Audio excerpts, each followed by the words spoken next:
Ang simpleng ulam, ating pasarapin. Atay at balon-balonang adobo sa Sprite. Ito po ang niluto kong pananghalian namin ngayon. Tara, ipakita ko sa inyo kung paano ko niluto. Una, syempre, magpainit tayo ng mantika at magisa tayo ng luya, bawang at sibuyas. Medyo igisa lang natin ng konti hanggang lumabas ang aroma ng ating ricado. And then, ilagay na natin ang ating balon-balunan. Tapos, isunod na natin ang atay. Ayan. So, igisa-gisa lang natin ng konti yan. Hinay-hinay lang po sa paghalo ha, para hindi madurog ang ating atay. Next, nagtimpla ako ng oyster sauce. Tapos, soy sauce at ang paminta.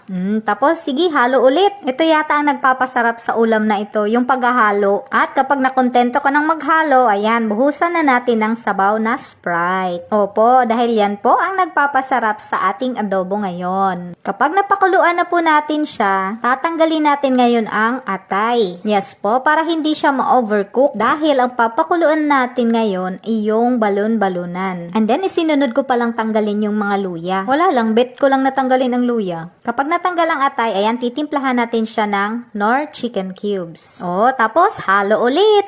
And then, takpan.